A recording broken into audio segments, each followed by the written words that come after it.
हरे कृष्णा। तो अभी हम भगवद गीता के 6ठे अध्याय के अंतर्गत श्लोक संख्या 13 और 14 पर विचार करेंगे। समं काय शिरो ग्रीवं धारयन्नचलं स्थिरः संप्रेक्ष्य नासिकाग्रं स्वं दिशश्चानवलोकयन् प्रशान्तात्मा विगतभीर्ब्रह्मचारिं व्रते स्थितः मनः संयम्य मच्चित्तो युक्त आसीत मत्परः। तो यहाँ पर भगवान कह रहे हैं समम काय शिरो ग्रीवम। जो योगी पवित्र स्थान में बैठ करके योग का अभ्यास करता है तो उसे कैसे बैठना है, भगवान कह रहे हैं समम काय शिरो ग्रीवम। काया और सिर और ग्रीवा को समान करना है। तो काया का मतलब क्या है? जो कमर से शुरू करके और गर्दन तक का जो हिस्सा है ये काया है, और फिर सिर है उसी की ही सीध में, और गर्दन भी। तो जो काया है और गर्दन और सिर एक ही सीध में हो, यानी बिल्कुल एक प्रकार से लंबवत हो, जमीन से इस प्रकार से हो कि जो गिरने की स्थिति में ना हो। अगर मान लीजिए कि कोई दंड है, डंडा आप सीधा खड़ा कर देते हैं बिल्कुल सीधा, तो कुछ समय तक तो वो गिरता ही नहीं है। अगर बिल्कुल सीधा खड़ा कर दिया, बाद में गिर जाए तो अलग बात है। तो इसी प्रकार से शरीर को और ग्रीवा और सिर को एक सीध में रखना है, जो कि इससे क्या होगा कि गिरने की स्थिति नहीं बनेगी। तो भगवान कह रहे हैं कि धारण करे सिर को और ग्रीवा को और शरीर को धारण करे एक ही सीध में, अचलम स्थिर रहा। तो इस प्रकार से अचल रहे और हिले डुले नहीं। संप्रेक्ष नासिकाग्रम स्वम, और देखना है क्या? अपने नासिका के अग्रभाग को देखना है। तो नासिका के अग्रभाग को देखने का मतलब है कि आँखें आधी खुली रहें आधी बंद रहें। संप्रेक्ष नासिकाग्रम स्वम दिशश्चानवलोकयन्, और अन्य दिशाओं की तरफ देखना ही नहीं। तो केवल अपनी नासिका के अग्रभाग को देखना है, अन्य दिशाओं को देखना ही नहीं। अगर आप नासिका के अग्रभाग को देखेंगे तो अन्य दिशाओं को देख ही नहीं सकते। प्रशांत आत्मा विगत भीर, और इस प्रकार से जो अवस्था होती है ध्यान की, उसमें बिल्कुल प्रशांत आत्मा, किसी प्रकार के जो है तनाव का चिंतन नहीं करना है, किसी प्रकार का जो है तनाव नहीं होना चाहिए। विगत भीर, और भय नहीं होना चाहिए, किसी प्रकार का भय नहीं होना चाहिए। ब्रह्मचारी व्रते स्थितः, और ब्रह्मचारी के व्रत में स्थित रहे, ब्रह्मचर्य का पालन करे। मना संयम्य मच्चित्तो, मन को भी बस में करके, और मच्चित्तो यानी श्री कृष्ण के चरणों में अपने चित्त को लगाना है। श्री कृष्ण के चरणों में अपने चित्त को लगाना है। युक्त आसीत मत्परः, और इस प्रकार से वो जो है युक्त हो, श्री कृष्ण से जुड़ा हो। आसीत माने बैठे, मत्परः श्री कृष्ण के परायण हो। तो मच्चित्तो मत्परः ये दो शब्द हैं। मत जिसमें शब्द आया है, यानी मच्चित्तो का मतलब मुझ में चित्त पूरी तरह से लगाए, और मत्परः यानी मुझ में परायण, मेरे परायण हो, मेरे शरणागत हो। तो ये दो शब्द जो है भगवान मत शब्द लगा रहे हैं कि जो श्री कृष्ण में ही चित्त लगाए और श्री कृष्ण के ही जो है परायण हो। अब हम सुनेंगे प्रभुपाद तात्पर्य में क्या लिखते हैं। शिला प्रभुपाद की जय। जीवन का उद्देश्य श्री कृष्ण को जानना है, जो प्रत्येक जीव के हृदय में चतुर्भुज परमात्मा रूप में स्थित है। योगाभ्यास का प्रयोजन विष्णु के इसी अंतर्यामी रूप की खोज करने तथा देखने के अतिरिक्त और कुछ नहीं है। तो यहाँ प्रभुपाद क्या कह रहे हैं? बड़े शक्तिशाली शब्द हैं प्रभुपाद के। क्या कह रहे हैं कि प्रत्येक जीव के हृदय में है वो चतुर्भुज रूप में। यहाँ कोई ऐसी चीज़ नहीं है कि कल्पना करना हो, हैं? खोजना है, आपको खोजना है, क्योंकि वो हृदय में चतुर्भुज रूप में हैं, भगवान परमात्मा के रूप में प्रत्येक जीव के हृदय में है चतुर्भुज रूप में। तो ये कोई ऐसी चीज़ नहीं है कि उनको जो है आप कल्पना करना है। ऐसी कल्पना करते हैं कि हृदय में है, वो बैठे हैं, है ना, तो कल्पना नहीं करना है, ये भगवान है, आपको खोजना है इसको। आगे प्रभुपाद लिखते हैं, अंतर्यामी विष्णु मूर्ति प्रत्येक व्यक्ति के हृदय में निवास करने वाले श्री कृष्ण का स्वांश रूप है, जो इस विष्णु मूर्ति की अनुभूति करने के अतिरिक्त किसी अन्य कपट योग में लगा रहता है, वो निस्संदेह अपने समय का अपव्यय करता है। आह, क्या प्रभुपाद ने बात कही है, कपट योग। अगर कोई व्यक्ति शून्य का ध्यान करता है, प्रकाश का ध्यान करता है ना, तो कई प्रकार के जो है उल्टे सीधे ध्यान के जो है तरीके आजकल खोजे जा रहे हैं। तो ये सब क्या है, कपट योग है ना। ये जो है असली योग नहीं है, ये कपट योग है। और क्या कर रहा है, अपने समय को खराब कर रहा है। आगे प्रभुपाद लिखते हैं, श्री कृष्ण ही जीवन के परम लक्ष्य हैं और प्रत्येक हृदय में स्थित विष्णु मूर्ति ही योगाभ्यास का लक्ष्य है। तो श्री कृष्ण जीवन के लक्ष्य हैं, श्री कृष्ण की सेवा करना ये जीवन का लक्ष्य है। और योगाभ्यास का लक्ष्य क्या है, प्रत्येक हृदय में स्थित विष्णु मूर्ति योगाभ्यास का लक्ष्य है। आगे प्रभुपाद लिखते हैं, हृदय के भीतर इस विष्णु मूर्ति की अनुभूति प्राप्त करने के लिए ब्रह्मचर्य व्रत अनिवार्य है। हाँ, तो योगाभ्यास में ब्रह्मचर्य व्रत की बहुत आवश्यक है। तो भक्ति की जो विधि है वो इतनी आसान है कि इसमें ब्रह्मचर्य का इतना कठोर आवश्यकता नहीं है। लेकिन जो योगाभ्यास होता है जिसमें कि ध्यान किया जाता है, तो इसमें आवश्यक है। प्रभुपाद कहते हैं, ब्रह्मचर्य व्रत अनिवार्य है, अतः मनुष्य को चाहिए कि घर छोड़ दे और किसी एकांत स्थान में बताई गई विधि से आसीन होकर रहे। हाँ, इस प्रकार से ब्रह्मचर्य व्रत में क्या होता है, बिल्कुल एकांत, और खाना पीना क्या, जैसे ध्रुव महाराज थे 5 साल के बच्चे, तो क्या करते थे वन में, कोई चपाती और चावल, दाल सब्जी कुछ नहीं खाते थे।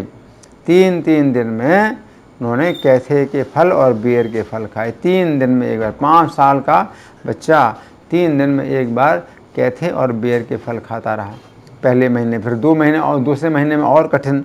तो ये तरीका है ध्यान का, है ना। और ब्रह्मचर्य का व्रत भी इसी प्रकार से हो सकता है। ब्रह्मचर्य का व्रत नहीं हो सकता चपाती चावल दाल ये सब खा पी करके सोएं, तो इस तरह से नहीं होता है ब्रह्मचर्य का व्रत। आगे प्रभुपाद लिखते हैं, नित्य प्रति घर में या अन्यत्र मैथुन भोग करते हुए और तथा कथित योग की कक्षा में जाने मात्र से कोई योगी नहीं हो जाता। तो ये सब आजकल इसी प्रकार से योग चल रहा है, और लोग जो है पैसा देते हैं कि भाई इसमें हमें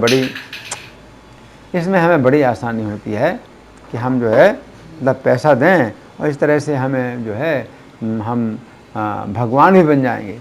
तो वहाँ ये भी बताते हैं कि हम भगवान बन जाएंगे। सिद्धांत भी जो है असुरों का सिद्धांत रहता है। तो यहाँ तो प्रभुपाद बताते हैं कि विष्णु मूर्ति को खोजना है, विष्णु मूर्ति की अनुभूति करना है, लेकिन ये नहीं कि अपनी पहचान करना है विष्णु मूर्ति में, ये नहीं। आजकल के योग के जो सिद्धांत हैं उसमें क्या है कि वही मानते हैं कि हम ही अपने को समझ लें।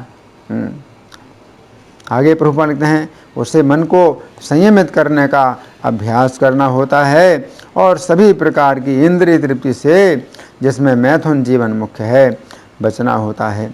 महान ऋषि याज्ञवल्क्य ने ब्रह्मचर्य के नियमों में बताया है, कर्मणा मनसा वाचा सर्वावस्थासु सर्वदा सर्वत्र मैथुन त्यागो ब्रह्मचर्यं प्रचक्षते। सभी कालों में, सभी अवस्थाओं में तथा सभी स्थानों में मन से, वाणी से और कर्म से मैथुन भोग से पूर्णतया दूर रहने में सहायता करना ही ब्रह्मचर्य व्रत का लक्ष्य है। मैथुन में प्रवृत्त रहकर योगाभ्यास नहीं किया जा सकता। इसीलिए बचपन से जब मैथुन का कोई ज्ञान भी नहीं होता, ब्रह्मचर्य की शिक्षा दी जाती है। 5 वर्ष की आयु में बच्चों को गुरुकुल भेजा जाता है, जहाँ गुरु उन्हें ब्रह्मचारी बनने के दृढ़ नियमों की शिक्षा देता है। ऐसे अभ्यास के बिना किसी भी योग में उन्नति नहीं की जा सकती, चाहे वह ध्यान हो या कि ज्ञान या भक्ति। किंतु जो व्यक्ति विवाहित जीवन के विधि विधानों का पालन करता है और अपनी ही पत्नी से मैथुन संबंध रखता है, वो भी ब्रह्मचारी कहलाता है।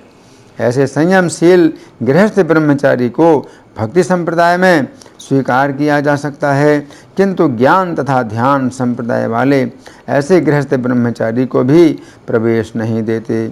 उनके लिए पूर्ण ब्रह्मचर्य अनिवार्य है। भक्ति संप्रदाय में गृहस्थ ब्रह्मचारी को संयमित मैथुन की अनुमति रहती है, क्योंकि भक्ति संप्रदाय इतना शक्तिशाली है कि भगवान की सेवा में लगे रहने से वह स्वतः ही मैथुन का आकर्षण त्याग देता है। भगवद गीता में 2:59 कहा गया है, विषया विनिवर्तन्ते निराहारस्य देहिनः रसवर्जम रसोप्यस्य परम दृष्ट्वा निवर्तते। जहाँ अन्यों को विषय भोग से दूर रहने के लिए बाध्य किया जाता है, वहीं भगवत भक्त भगवत रसास्वादन के कारण इंद्रिय तृप्ति से स्वतः विरक्त हो जाता है। भक्त को छोड़कर अन्य किसी को इस अनुपम रस का ज्ञान नहीं होता। फिर विगत भी, इस श्लोक में है विगत भीर है, प्रशांतात्मा विगत भी। तो विगत भी का मतलब पूर्ण कृष्ण भावना भावित हुए बिना मनुष्य निर्भय नहीं हो सकता। विगत भी का मतलब बिना भय के हैं। तो प्रभुपाद लिखते हैं कि पूर्ण कृष्ण भावना भावित हुए बिना मनुष्य निर्भय नहीं हो सकता। बद्ध जीव अपनी विकृत स्मृति अथवा श्री कृष्ण के साथ अपने शाश्वत संबंध की विस्मृति के कारण भयभीत रहता है। भागवत का 11:237 कथन है, भयम द्वितीया भिनिवेशित हर्ष्यान् ईसादपेतस्य विपर्ययो स्मृति ही। कृष्ण भावना भावित व्यक्ति ही योग का पूर्ण अभ्यास कर सकता है, और चूँकि योगाभ्यास का चरम लक्ष्य अंतःकरण में भगवान का दर्शन पाना है, अतः कृष्ण भावना भावित व्यक्ति पहले ही समस्त योगियों में श्रेष्ठ होता है।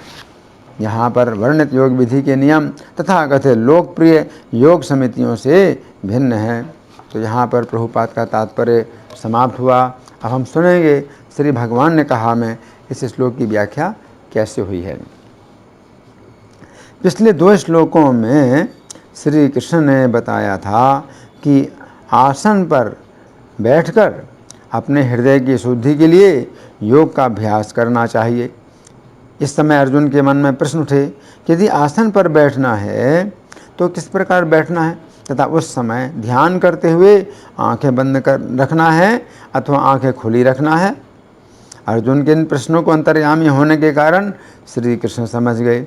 अतः उन्होंने इन 2 श्लोकों में बताया है कि योगी को आसन पर इस प्रकार बैठना है कि शरीर, गर्दन तथा सिर सीधे रहें तथा आँखें नासिका के अग्रभाग की ओर देखें।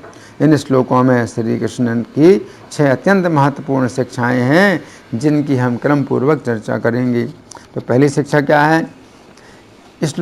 पहले श्लोक की प्रथम पंक्ति के शब्द हैं, समम काय शिरो ग्रीवम धार्यन अचलम स्थिरः। अर्थात योगी का शरीर, सिर तथा गर्दन ये तीनों एक ही रेखा में रखना है तथा अचल तथा स्थिर रखना है। यहाँ पर शरीर को सीधा रखने का अर्थ है कि योगी को रीढ़ की हड्डी सीधी रखनी है, पीछे किसी दीवार का सहारा नहीं लेना है। ऐसी स्थिति में व्यक्ति देर तक बैठा रह सकता है, क्योंकि रीढ़ की हड्डी सीधी रखने से थकान नहीं आती है।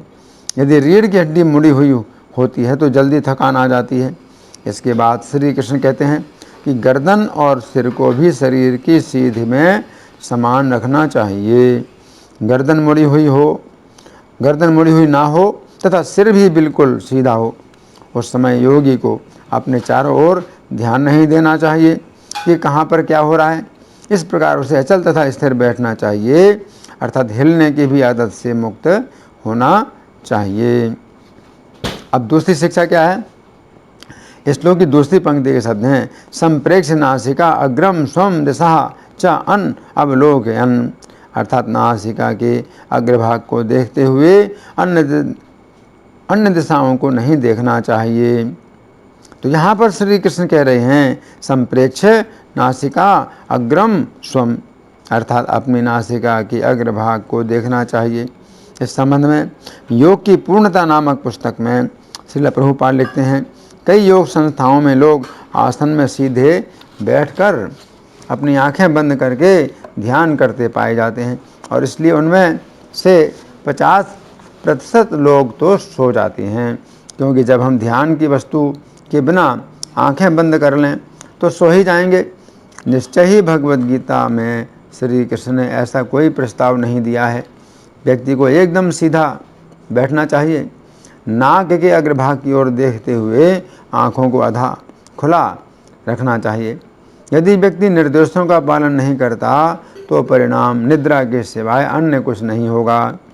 निश्चय ही कभी कभी सोते हुए भी ध्यान चलता रहता है, किंतु यह योग करने की प्रस्तावित विधि नहीं है। अतः स्वयं को जागृत रखने हेतु श्री कृष्ण परामर्श देते हैं कि व्यक्ति को सदैव नाक के अग्रभाग पर दृष्टि रखनी चाहिए। ध्यान योग की विधि में श्री कृष्ण कहते हैं कि योगी को किसी भी दिशा की ओर नहीं देखना चाहिए, परंतु भक्ति योग की विधि में पद्म पुराण में ये बताया गया है कि भक्तिपूर्वक कीर्तन आनंद में जब श्री कृष्ण भक्त नृत्य करते हैं तब उनकी दृष्टि से 10 दिशाओं के अमंगल नष्ट हो जाते हैं। ये अंतर है कि ध्यान योग की विधि में योगी को किसी भी दिशा की ओर देखना मना है, जबकि भक्ति योग की विधि में भक्तगण जिस भी दिशा की ओर देखते हैं उसी दिशा के अमंगल नष्ट हो जाते हैं। अब तीसरी शिक्षा क्या है? अगले श्लोक के प्रारंभिक शब्द हैं प्रशांत आत्मा विगत भी ही, अर्थात योगी को शांत मन वाला होना चाहिए तथा भय रहित होना चाहिए। ये भौतिक जगत एक ऐसा जंगल है जिसमें आग लगी हुई है। जंगल में जिस प्रकार आग स्वयं भड़क उठती है, उसी प्रकार इस भौतिक जगत में हम शांतिपूर्वक रहने का प्रयास क्यों ना करें। यहाँ सदैव अग्निकांड मचा रहता है। भौतिक जगत में कहीं भी शांति से रहना संभव नहीं है, किंतु जो दिव्य पद पर स्थित है, चाहे ध्यान योग द्वारा हो या ज्ञान योग अथवा भक्ति योग द्वारा, उसके लिए शांति संभव है। योग के सभी रूप दिव्य हैं, परंतु कीर्तन की विधि इस योग में विशेष प्रभावशाली है।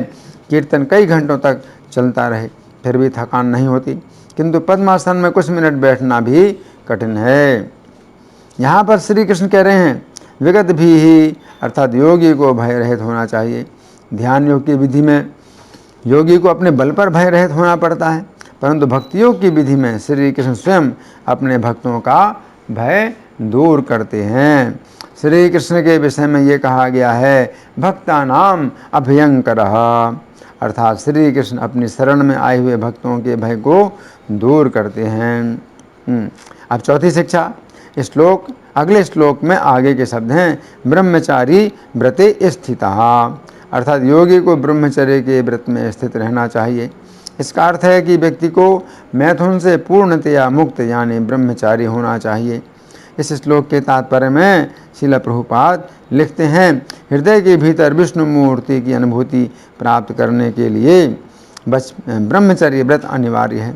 अतः मनुष्य को चाहिए कि घर छोड़ दे और किसी एकांत स्थान में बताई गई विधि से आसीन होकर रहे। नित्य प्रति घर में या अन्यत्र मैथुन भोग करते हुए और तथाकथित योग की कक्षा में भाग लेते हुए कोई योगी नहीं हो जाता। उससे मन को संयमित करने का अभ्यास करना होता है और सभी प्रकार की इंद्रिय तृप्ति से, जिसमें मैथुन जीवन मुख्य है, बचना होता है। मैथुन में प्रवृत्त रहकर योगाभ्यास नहीं किया जा सकता।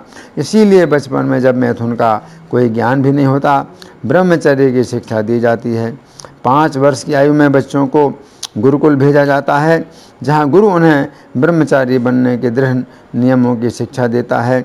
ऐसे अभ्यास के बिना किसी भी योग में उन्नति नहीं की जा सकती, चाहे वो ध्यान हो या ज्ञान या भक्ति।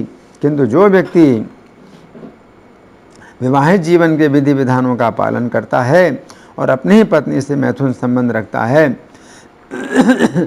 वह भी ब्रह्मचारी कहलाता है।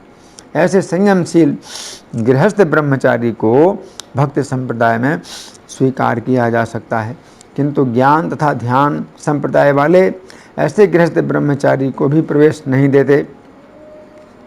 उनके लिए पूर्ण ब्रह्मचर्य अनिवार्य है। भक्ति संप्रदाय में गृहस्थ ब्रह्मचारी को संयमित मैथुन की अनुमति रहती है, क्योंकि भक्ति संप्रदाय इतना शक्तिशाली है कि भगवान की सेवा में लगे रहने से वो स्वतः ही मैथुन का आकर्षण त्याग देता है। अब पांचवी शिक्षा अगले श्लोक की दूसरी पंक्ति के प्रारंभिक शब्द हैं। मना संयम्य मत चित्तो, अर्थात मन को बस में करके मुझ में चित्त लगाना चाहिए। इसका अर्थ है कि योगी को किसी प्रकाश का अथवा शून्य का ध्यान नहीं करना चाहिए, बल्कि मत चित्तो अर्थात श्री कृष्ण का ध्यान करना चाहिए। इस संबंध में श्रील प्रभुपाद योग की पूर्णता नामक पुस्तक में लिखते हैं, इस प्रकार ध्यान करते समय कोई इच्छा नहीं रखनी चाहिए। इच्छा रहित होने तथा इस पद्धति को समुचित प्रकार से करने पर मन व्यक्ति के बस में आ जाता है। ध्यान के लिए समस्त योग्यताओं को प्राप्त कर लेने पर उसे अपना संपूर्ण ध्यान श्री कृष्ण या विष्णु पर स्थानांतरित कर देना चाहिए। ये नहीं कि ध्यान को शून्य में लगाया जाए। अतः श्री कृष्ण कहते हैं कि ध्यान योग पद्धति में संलग्न व्यक्ति सदैव मेरा चिंतन करता है इति।